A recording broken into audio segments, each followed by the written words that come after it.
Severe thunderstorms, hurricanes, flash floods, all are examples of extreme weather found around the globe, but these weather extremes are changing. A lot of folks hear the word climate change and their thought process immediately goes to heat. But climate change is so much more than just heat. It's entire systems in the atmosphere working differently. Take, for example, the water cycle. Water evaporates from a body of water, rises in the atmosphere, cools and condenses into clouds, and eventually those cloud droplets fall back down towards the earth as rain or snow. When you have a warmer atmosphere and there's more warmth in that system, the entire water cycle becomes supercharged and you end up with more frequent, heavier rains. 5 acres or so. I spoke with Dr. Elizabeth Hawkins with the Ohio State Extension Office, and she says the climate here in the Miami Valley is changing, particularly when it comes to rainfall. We've seen over the last decade or so really an increase in the amount of rain that we get, especially in the spring and the fall.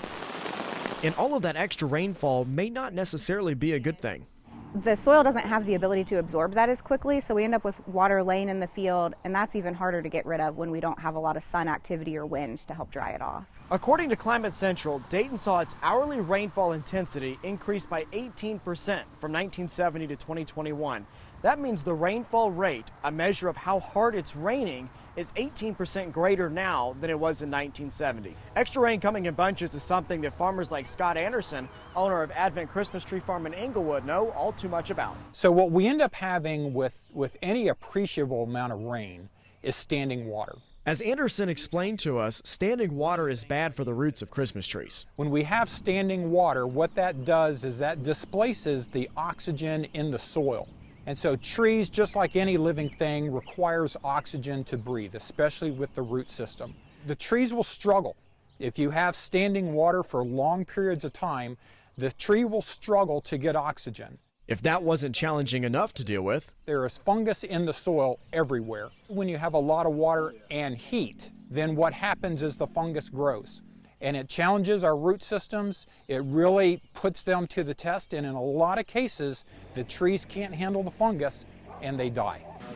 Farmers make up about 2% of the population. As for Craig Corey, owner of Corey Farms in Greene County, he says it's all about adapting to change no matter what the weather or changing climate throws at him.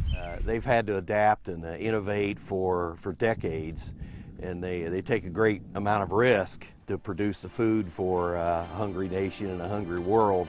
And if that planting window is smaller, we have to have larger equipment and just work longer hours, realizing that the next forecast has some rain coming in, so we work around the clock to get the crop in the ground before it rains.